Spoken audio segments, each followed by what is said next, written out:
I am so excited to have Wendy VanDeWalle here today. She is an avid birder and as a previous board member of the Iowa Ornithologists Union. I thought you were a board member now. No?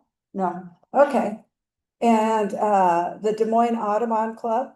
She is currently on the projects committee for the IOU and is an administrator for their Facebook page, which you all ought to be on if you're on Facebook.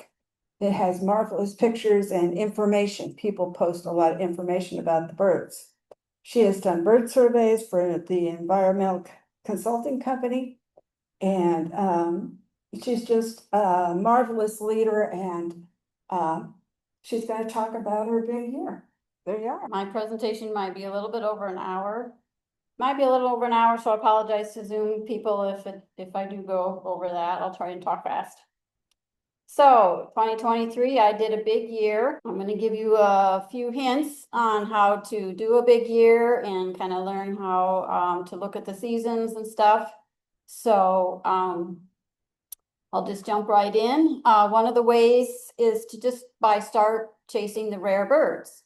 That's a great way to start to kind of learn where the rare birds show up, learn migration patterns, and certain birds only come through at certain times of the year, sometimes in a very narrow time frame of maybe just a couple of weeks. So it's good to learn that. And some good advice is just to get to know lots of birders. Go to the Audubon meetings, go to the bird club meetings, go to the Iowa Ornithologists Union meetings. Other birders are your friends and they can help you find birds that you need in your list. And also, technology is your friend. I'm a big e-birder. I get hourly alerts for the birds that I need for that year and for rare birds. There's lots of birding Facebook pages that people post on and not necessarily know what the bird is, and it might be a rare bird. So you keep checking those and sign up for the Iowa Ornithologists Union email listserv, and there's some instant messaging apps. Also, the weather apps are good to have on your phone to keep track of the weather. And there's now field guide apps that you can have right at your fingertips on the phone. And so actually gone are the days, I'm old enough to remember when you used to call into the Iowa bird line and listen to an answering machine recording that was updated once a week of the rare birds. Now it's a lot different. Now it's instant. So I started chasing birds when I found the eBird app. I knew about eBird, but did not like having to come home and put it in the computer later. Now you can just do it right from your phone. The best part of living in northern Iowa is that you get reports from southern Iowa from when the birds first arrive in the spring, so you know what to look for in the next week or so. Gone also are the days when I tucked a field guide into the back of my jeans. Now you can just use the app. And just wanted to mention, if you use the program Merlin, just make sure you visually locate the bird, unless you are really confident on the song, because Merlin is still learning, so it's not always right. And following the weather is important. Good birding sometimes happens when you get a fallout after the storm. And also if it's really windy, the birds don't like to fly. And of course, be sure to check and keep track of whether you're expecting severe weather. So you don't want to be out in that. How many of you have seen the movie The Big Year? Steve Martin's character says to his wife, "I'm just going to set up for it, just in case the other guy goes for it." So my strategy was to just tick off the next species of bird that showed up in migration, just keep one after the other. I target that specific bird and I go to its specific habitat to find it. Very rarely did I just go out for some general bird watching. And the best advice I have is to find a friend and do some carpooling. It makes the long drives go much faster. And also it helps when it also helps to have a friend when your car is on the fritz. And for some reason, that friend doesn't want to drive their car, doesn't want you to drive your car, after you find a mouse in your car. So they end up driving more. So I'm not an early bird. I'm not an early bird birder. So my schedule was, I got up about 7, did a little yoga, ate my breakfast, fed the dog, made my lunch, and then I'd check the phone. And by then the early bird birders are posting what they've seen, and then off I go. So 300 is the ultimate goal for Iowa birders to reach that number of species seen in Iowa. I was hesitant to declare that I was doing a big year because I had several excuses. My car was older and having issues. My parents were aging and Dad was having equilibrium issues. We were also planning several trips to various places. And I didn't really admit to myself or anyone else until October that I was doing a big year because this number seemed so high. So I'm going to go through kind of the months and what to expect when and kind of for the month and go month by month. So January is a good time to look for owls and the winter visitors, snow buntings, Lapland larkspurs, rough-legged hawks, northern shrikes, gray partridge are easier to see in the snow. And then you can always come down and see the peregrines in Cedar Rapids. And lately, the first week of January hasn't been all that cold, so I try to get as many birds that I can. February is for gulls, rare gulls, and swans and geese. Usually means a trip to the Mississippi River to get those gulls. March, the ducks come through. April, the sparrows come through and the shorebirds start and the first warblers. And it's always good to go get the fish crow at Saylorville because you want to get it in the spring because in the fall, the young American crows sound a lot like fish crows. May, you're going to be birding, so don't make any commitments. You're going to be birding. June is a good time to get the uncommon nesters, yellow-throated warbler, mockingbirds, loggerhead shrikes, great-tailed grackle, Mississippi kites, whippoorwill, and chuck-will's whittle. July is a good time to take a vacation with your family because there's not much going on. And then, but you got to be back because, oh, here they come, shorebirds again at the end of July. August is good for shorebirds and warblers. And fall is a good time to chase the rarities. Get the regular birds out of the way first, and then fall you have time to chase the rarities. Immature birds just like to wander because they have wings. September, make no commitments again. You're going to be birding. October is sparrow month, and it seems like you always walk and walk and walk and walk a lot in October. LeConte and Nelson sparrows generally come through in a very narrow time frame, the end of September, first part of October. So that's when you want to be looking for those rare sparrows. November is good for loons and scoters, more of the rare loons, and scoters are sea ducks and they don't come inland very often. So you want to be looking for those. And December is good for rare waterfowl as well, and snowy owls. So how did I do? So January took me a couple tries to get saw-whet owl. I got the snow buntings and the Lapland longspurs were around. I got a northern harrier, rough-legged hawk. Took a trip to the Mississippi River with Diana Pesic. Got lesser black-backed gull. And northern shrikes are usually around my house, somewhere not too far. Took me a couple tries to get a short-eared owl. Saw merlin. Took me a couple tries to get long-eared owl. And then we went and saw the ferruginous hawk in Boone.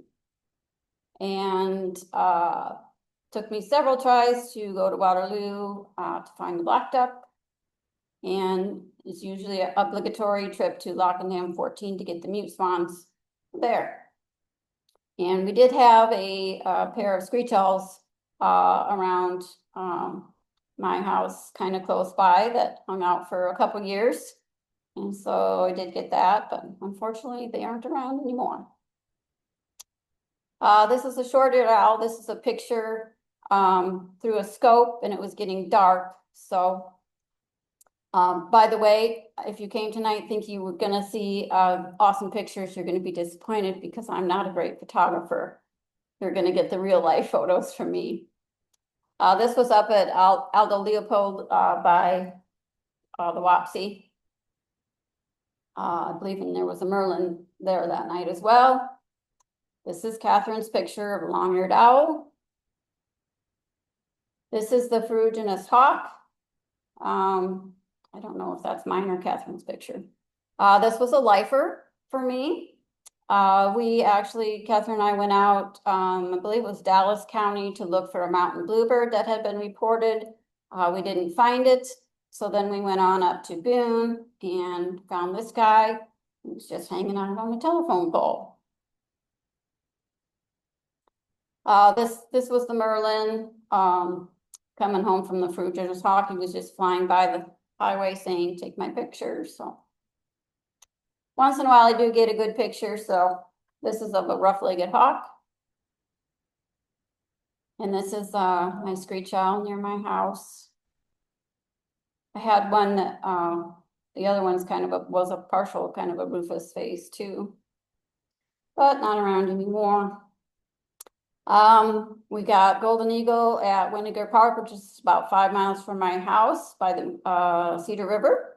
And of course, they're pretty rare up around where I live.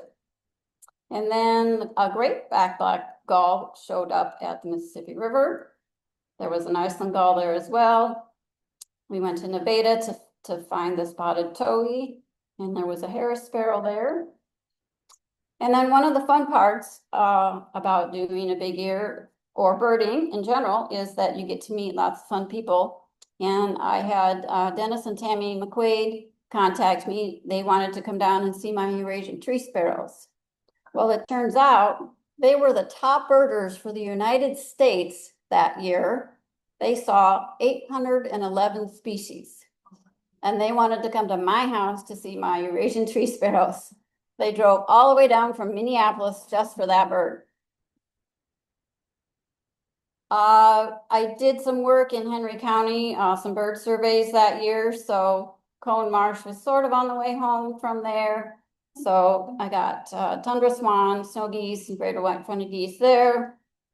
There was another report of a mountain bluebird out west of West Des Moines by DeSoto. We went, couldn't find it, ran into the guy who reported it and exchanged contact information. And I left. I got back, it was on the interstate I-80 going around Des Moines, and he contacts me and says he saw it. Like, what do I do? And of course I turned around, went back and found it. He was still there and showed it to me. So that was great. And then the killdeer and the rotary blackbird showed up on the 26th. So here's my golden eagle picture. This is the great black, I can't even say that, back-blacked gull. Showed up at Lock and Dam 14. He was a very popular guy. Lots of people went to see him. It was 45 degrees that day on February 8th. March, got the greater scaup at Cedar Lake. Rusty blackbird showed up. Turkey vulture showed up on the 15th. We went to Red Rock and found the black-legged kittiwake. Woodcock showed up at home on the 20th.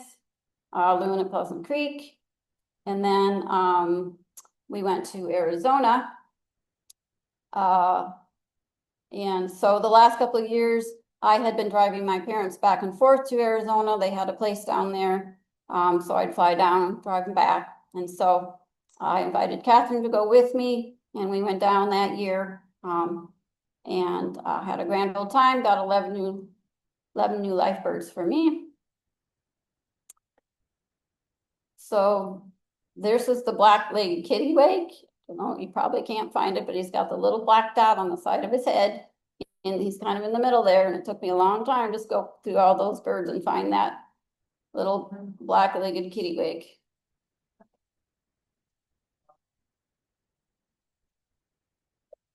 So got home on the 5th, and went to see, found the whooping crane on the 6th at Green Island. I got a very distant look. And then I wanted to mention Hendrickson Marsh. We went to there on the 21st. That's on the way to Ames off of Highway 30. And it's a marsh that's set down in between two hills. And it had actually been really, really windy from the northwest that last couple of days before that. So nothing was moving, but everything came and sat down in Hendrickson Marsh. We had black-crowned night herons. We had a little blue heron, which was extremely rare. We had snowy egrets. We had cattle egrets. We had white ibis all there. So that was a really awesome day. And then we left and went back up to the highway and found Swainson's house. And then there was a female ruff at Cedar Crossing, which I believe James McCoy probably found. And then my husband and I went down to Texas to Brazos Bend, found some cool snakes, got 5 lifers there, and lo and behold, ran into Diana Pesic, birding just west of Austin. So that was kind of fun.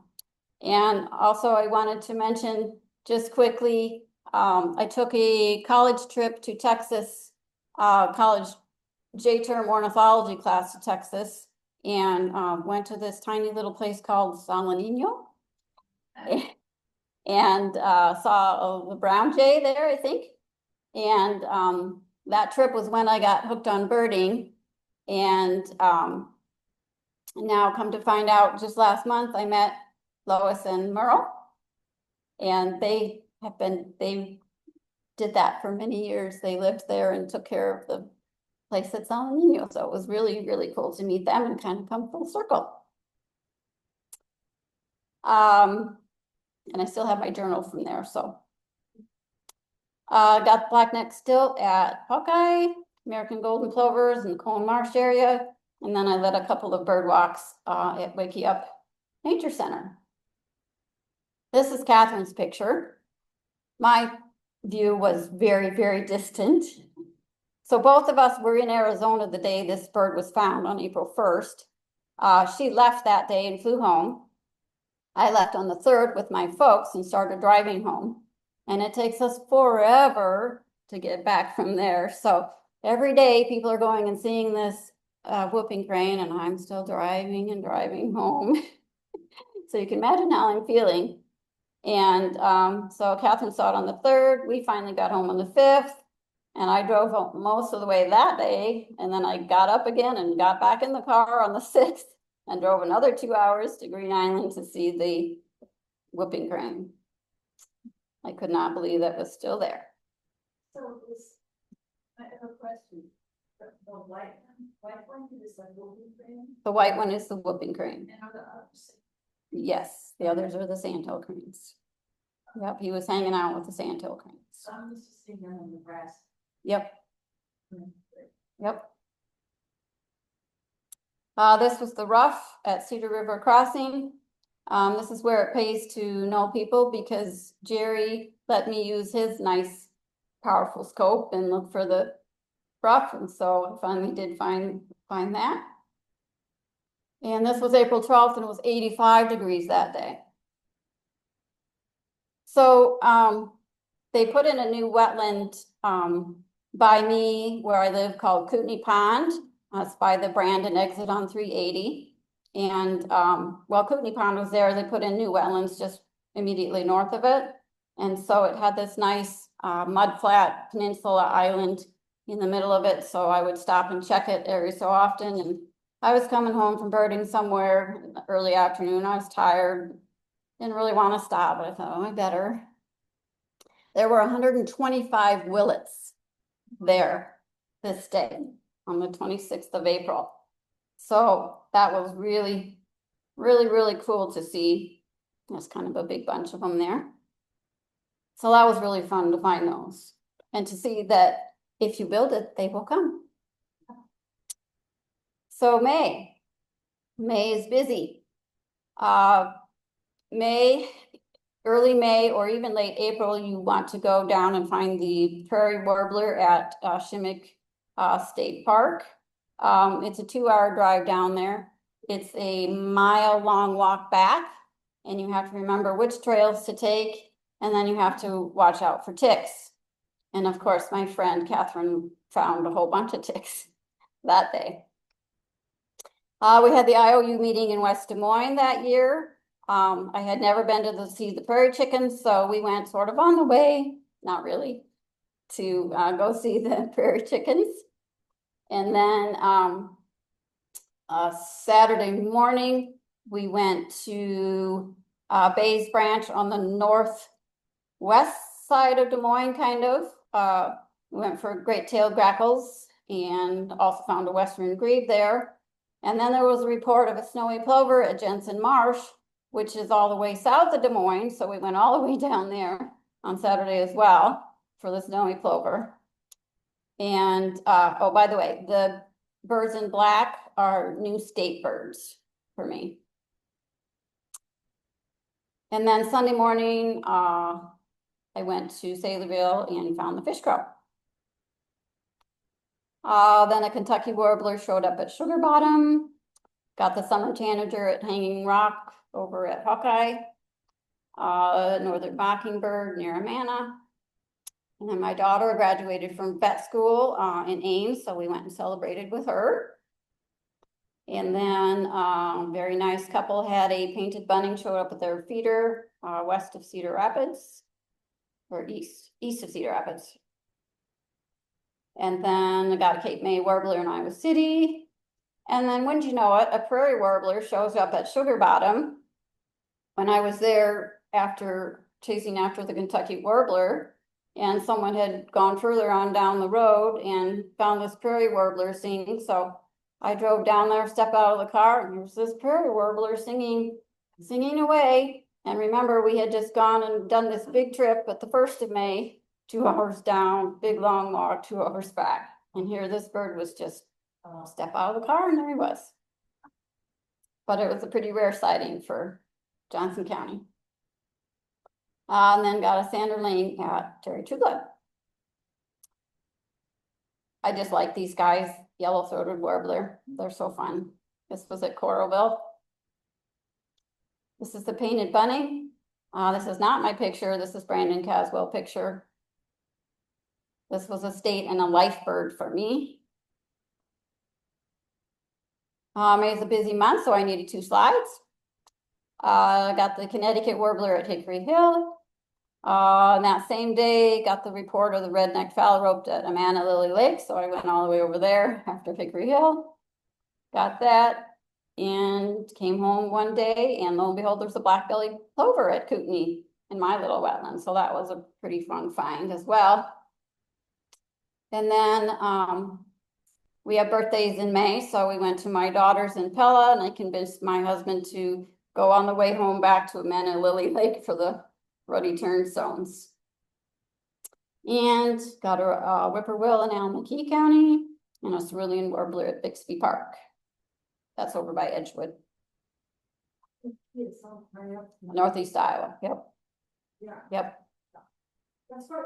Yes, it is. It's 2 hours up there, over 2 hours. This is a whippoorwill nest. They just nest out on the leaf litter on the ground. This is my black-bellied plover at Kootenai. This is a picture through the spotting scope with my cell phone. This is the ruddy turnstones at Amana Lily Lake, taken through my spotting scope. And just because I like them, they're so cool. And they're named turnstones because that's how they feed. They turn the stones over and look for bugs underneath the stones and the sticks. June, got a laughing gull in Dubuque. My husband had to speak at the Les Hills Prairie Conference, so I snuck over and got a leased tern. I had a pair of gray partridges hanging out about a mile from my house that spring and summer. Got another Kentucky warbler, western kingbird, breeds there by the Cedar Rapids Airport at the transmission place. Electrical transmission place. And then we got a sage thrasher way out west in Plymouth County. got a western grebe, got a redneck grebe at Trumbull Lake, and the black-bellied whistling duck at Prairie City, and the hooded warbler at Stevens State Forest. That's like well over a 2-hour drive, if not longer, 2.5 maybe. And I got into a bunch of ticks there. And then we took a family trip to Costa Rica, which was the first time we'd really done any family trip outside of the States together. So that was fun. So here's my laughing gull at Dubuque. I had been chasing this species for well over 3 years, trying to find it, finally connected with it. Here's the sage thrasher. This is John Tullifson's picture. It didn't really cooperate all that well for us, but he found a compost pile that he was happy with, and he sang a lot and chased the bugs and had a grand old time. Lots of people went out to see him. For us, it was a 3-hour and 20-minute drive just out there. And then we decided we'll take another hour, and we went up north to Trumbull Lake. So we made a huge, big day of it that day. And this was not our view, Trumbull. This was a different day and a different time of the red-necked grebe. And I just had to throw in a picture of the elegant trogon from Costa Rica, the fun bird we got to see. July, there was a scissor-tailed flycatcher in Winterset. My daughter wanted to go to Adventureland, meet some friends, so I drove her down there and went on further to go see the scissor-tailed flycatcher. And then I was out doing my bird survey in Henry County, and my car died. So I had to get towed all the way to Iowa City. So that was fun. And then somebody had seen a barn owl at Blackhawk Point up in Allamakee County, up by the Iowa River, or upper Iowa River, comes in. I had kind of figured out from the picture that's where it was, but it had been up quite a while. Anyway, we just went just for fun. Mostly in looking for ruffed grouse. I went to Wisconsin. My folks live in Wisconsin. I went to visit them. I was going to stay 2 days. Ended up only staying 1 because a limpkin showed up in Coralville, and I just had to get back to see it because I figured, you know, it wouldn't stick. Well, it did. It stayed for a long time. And then the piping plover showed up at Hawkeye. So there's the scissor-tailed flycatcher. I was breeding there that year, and it had been quite some time since there was records of one breeding there, and it might have been only the second record, I'm not sure. And here's the piping plover. I believe the Lindas found that when they were kayaking and reported that. It's the little white blob at the bottom of the screen. This is taken with my scope, through my scope with my cell phone. Brandon, Caswell, and Dean Hester went out on their kayaks that late afternoon and evening to find it. I drove down and sat in the headquarters parking lot with my scope in my car, just my scope out the window and scope for a while. And just about the time Brandon and Dean got in my view, I found it. I could see it from the parking lot. And the sun was getting low enough that it was shining straight onto that bird and kind of making it glow and stand out more. So that's how I was able to see it. And also one pointer, it's always good to have some leftovers in the fridge for your hubby to eat when you want to take off in the late afternoon and evening. So that day that we went up to Blackhawk Point by the upper Iowa River, we found a peregrine falcon sitting on the ledge, the rock cliff face there. And I said to Catherine, I said, that's a female, and I bet she has either a nest of eggs or chicks there, the way she's sitting up there. And my dad did end up falling that summer and breaking his arm and was feeling pretty bad about being laid up. So I went up quite often to visit them. So I take the long way around and go up through Alameda County and over the Lansing Bridge to visit them in Wisconsin. So next week, there's the baby parents. That was the 29th. I went the next week on the August 5th. There they are. It's all taken through the scope. And there they are on the 12th, almost adults, almost ready to fly. I didn't make it back until the 28th and they were gone by then, but it was really fun for me to be able to document their growth. I was a hack site attendant for peregrines, which means that I helped release them, and I stayed at the site and monitored and kept track of them and fed them while they were young and growing, and then we released them. So I was one in the state of Washington in 1989 over the Columbia River Gorge, and then in Cedar Rapids in 1990 on top of the Five Seasons Center. So it was really fun for me to see these out in the wild and be able to document them. Here's the Limpkin and Corville. Of course, he stayed for a long time. That is my picture. He was pretty close to the road. Oh, there's the piping clover again. So August, buff-breasted sandpiper showed up at the sod farm at Hawkeye, and that was on my way to Henry County. Terry's car had to go to the dealer in West Des Moines, and there were Red Cross bills there at the time, so I got to see those. All the excited flycatchers came. I can never seem to find them in the spring, so try to get them in the fall. And then finally, after many, many tries, we got ruffed grouse in Alameda County. And September was hot, and we were in the drought by then. We had the roseate spoonbill show up in Dubuque. The red knot came to Hawkeye. Those were lifers for me. Rufus hummingbird in Iowa City. Common tern in Saylorville. I did a wiki up nature bird walk on the 12th. Then I got a flat tire in Marquette coming home down the river road, ran over a rock because, you know, I was looking for birds and had to get towed to Prairie du Chien to get a new tire. I got a winter wren finally in Cedar Rapids. They're usually around my house, around the creek, but you'd think that year they were? No. Pine siskins were rare that year, got one in Cedar Falls. And then you had their fall meeting in Waterloo, so I led a couple of field trips there. And of course, the black-throated blue warbler showed up all over the place while I was doing my field trips, except for where I was. And there was one at Hartman, and I think there were one or two down here.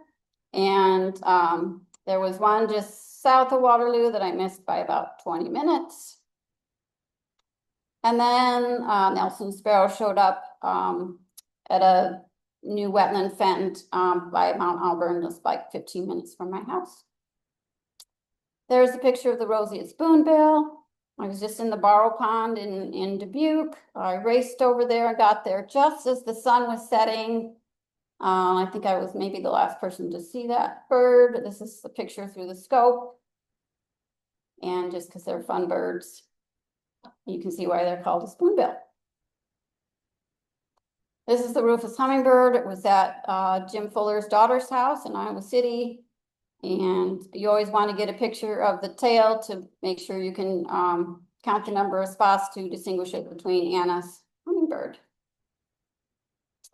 This is the red knot. It's the gray bird kind of in the middle, facing to the right for me. Yeah, the big gray kind of horizontal bird. He wasn't in breeding plumage at that time. They're just gray.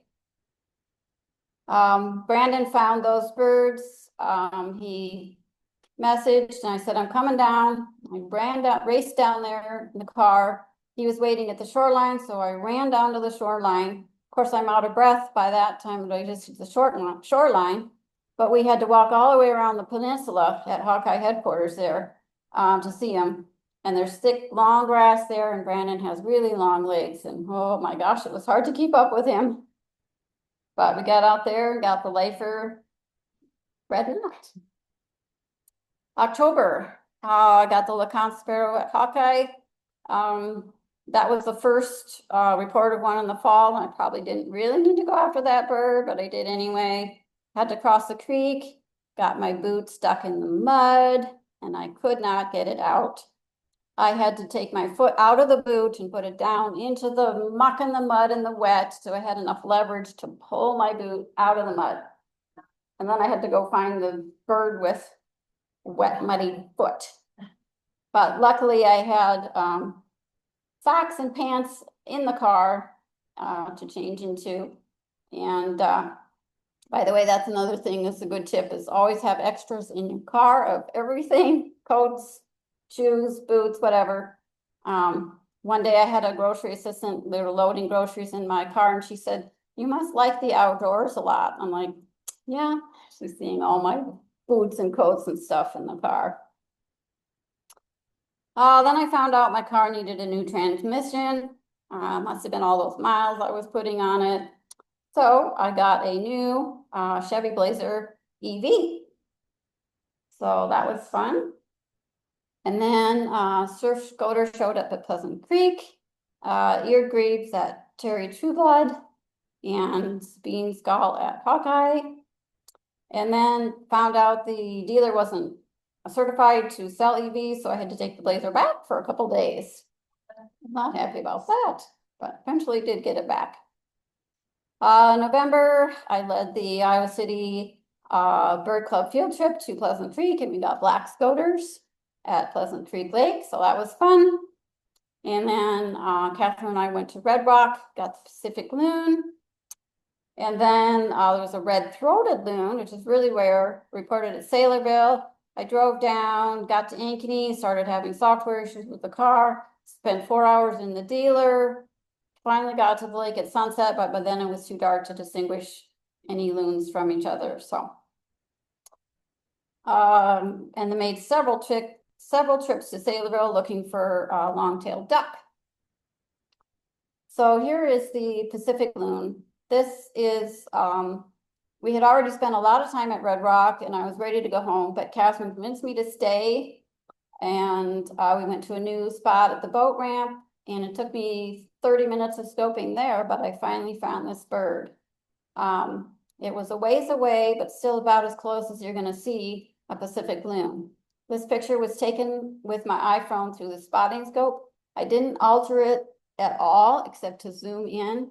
So the sun was already getting lower in the sky, and it was hitting the water and bouncing off the water at an angle, and it was shining on the back of its neck as a light gray color, and it was absolutely glowing. So this was really probably my favorite sighting of the year, to find this really beautiful bird. Of course, the picture doesn't really do it justice, but it was really an awesome, beautiful looking bird. I had seen one before, very distant at Saylorville, and Brandon told me that's what it was, so okay. But it was really just a little speck. So this was a really awesome sighting and one I will never forget. December, pine grosbeak showed up in Spirit Lake, which is a long ways away. I spent all day driving back and forth to there to get those. And another person doing a big year for United States visited me to get the Eurasian tree sparrow. As soon as he got those, I left and went to Saylorville and got the white-winged scoters. And then on the way home from Henry County one day, snowy owl had showed up there at Highway 30 and 218. And then finally did get long-tailed duck in Davenport. And there was a harlequin duck that showed up in Dubuque. That's pretty rare. Took us 2 tries to get that. This is the pine grosbeaks, showed up in the boulevard planted with crab apples in Spirit Lake. Snowy owl, taken through my scope. Long-tailed duck. This is the harlequin duck. This is not my picture. This is Mary Lee's picture. It's not in breeding plumage. Our view was just a distant view across the river. So, misses for that year, missed a Bohemian waxwing, found by Brandon and Jesse in Lynn County. Of course, I missed the black-throated blue warblers that year, and I missed the red-throated loon.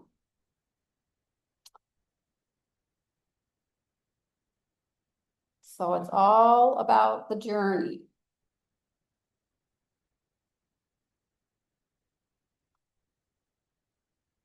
And it's all about the friends you make along the way. This is my birding buddy, Catherine, who's here with us tonight. And it was kind of a big year for me all around. 4 new lifers in Iowa, 9 new state birds, 5 lifers in Texas, 12 in Arizona, 148 lifers in Costa Rica. And this is what I did here in Iowa, 306. So I made it to 300 and then some. So that was pretty fun. So I bird to get away from politics, but conservation doesn't have to be political. I am conservative because I want to conserve the earth and keep it the way it has been with how humans have adapted to it and how we have based our societies on it. Conservation is important to me. I am a big advocate for speaking out about climate change anytime I get. So I did donate to Trees Forever to offset my carbon footprint for that year. And they say you should plant 50 trees in your lifetime to offset your carbon dioxide use. So how many people have planted 50 trees? Okay. And oops, I apologize, we're probably going to run out of time for questions for the Zoomers, but we all need to work together. There are a lot of little things that you can do to make a difference. One thing I do is sometimes contact the places of businesses that I frequent and urge them to change something about one of their practices to protect the environment. One time I was getting this plastic postcard mailer from a bank, and I got tired of it and I stuck it back in an envelope and I wrote a note to the manager and I said, you know, you could make a really big difference here. These don't degrade in the landfill. 3 months later, they were cardboard. So that was kind of a fun thing to do. And then I wrote to the dentist office and they changed their plastic sacks to paper sacks. So little things make a big difference. Of course, always call your legislature. If you don't like talking to them on the phone, you can call after hours and leave a message. One book that I like to recommend always is to read Elizabeth Colbert's The Sixth Extinction. That's really good, and that's a good one to pass along to your friends. And have conversations with your friends. Tell them how much you like birds and how you're worried because we have lost 3 billion birds since the 1970s. It's best to reach people with your personal stories. And finally, you know, if you can at all buy a EV, it's a great thing to help out the environment. And you can talk to me about birding and life with an EV. I'm happy to answer any questions. And you can certainly chase birds with an EV. It is possible. So now it's time to slow down and smell the roses.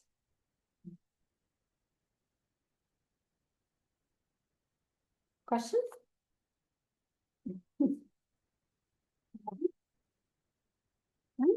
If you track the miles, I did not. it's probably a good thing. Yeah. I didn't want my no. I didn't want to know. I didn't want my husband to know. Now, you did that. But that's why, you know, I went through a transmission. Southern, all the way up to the northeast part, and then you went down to the south, and then you went over, I don't know how many times you went to the Mississippi. Quite a few times. Yeah. And persistence. Yep. Persistence, keep at it. Most of the time was in eastern Iowa. There were just a few scattered trips, you know, to Des Moines and okay, so yeah, I went to Saylorville quite a few times, but yeah. It was all on the It was all on the way. Anyway. Yes. So how many, Iowa, How many Iowa life birds do I have? I think it's 347.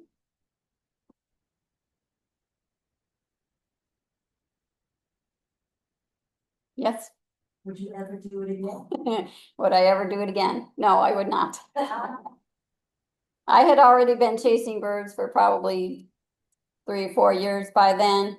And I was kind of getting tired of traveling by myself, but I met Catherine and that made the car drives go much faster and easier, so decided to do it.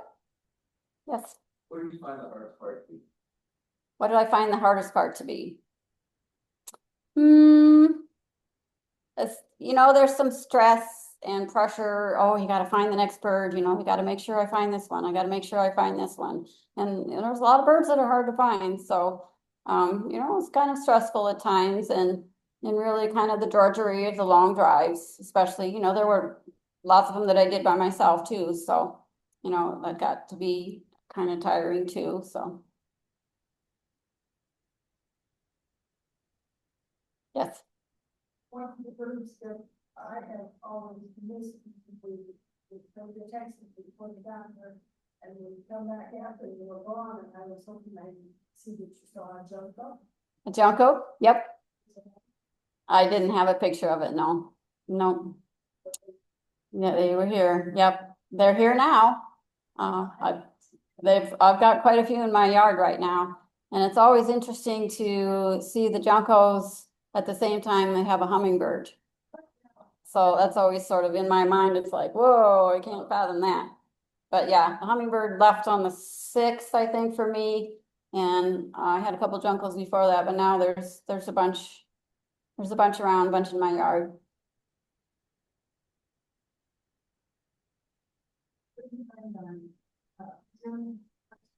I'm on an hour and 4 minutes, so I don't know if they're still on. Are they still on? Oh, yeah, we have slightly 15. Oh, okay. We're good. Well, it says Linda Quinn is talking, but I can't hear, or is that me? I don't know. Do I need to click on them again? Because I can't see anything. What's your question? Oh, do you guys have any questions? Zoomers, any questions?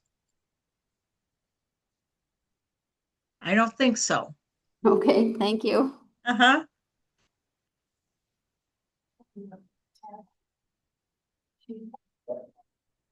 Thank you. Yep, go ahead. People, friends, connections, and community, and they just randomly call you or text you like, hey, there's a blah, blah, blah in West Des Moines. Or like, do they know you're on the lookout? Or are you letting people know? Or they just, Yeah. say no? Your birding friends know that you're doing a big year. But I'm also on the eBird hourly alerts. So anytime there's a bird at Saylorville and they do a eBird report, I get that report within the hour for birds that I haven't seen that year yet and for rare birds. So it's a lot to sort through in the spring, especially if I live in northern Iowa and all the birds show up in southern Iowa. So you have to erase a lot of the hourly emails, but it's good because then you see what's coming and what's showing up and what you need to look for.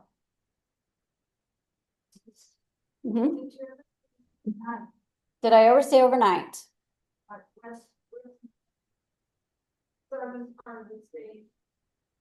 I did not. We stayed overnight for the IOU conference. I might have stayed at my daughter's in Boone. I was prepared to stay overnight when I went for the Pine Grove Speaks in Spirit Lake, but I didn't have to. So that was good. I got home at 9 o'clock that night. So no. Oh, we did stay overnight when we went to Waukon for the ruffed grouse because I'm not an early bird birder, so we stayed in Waukon motel. So we'd get there a little bit earlier, and of course that was still 9 o'clock, but we did get there early enough to hear the ruffed grouse drumming, so. Very rarely did I stay overnight anywhere. Very rarely. So. Fantastic books. Mhm. Thank you. Thank you.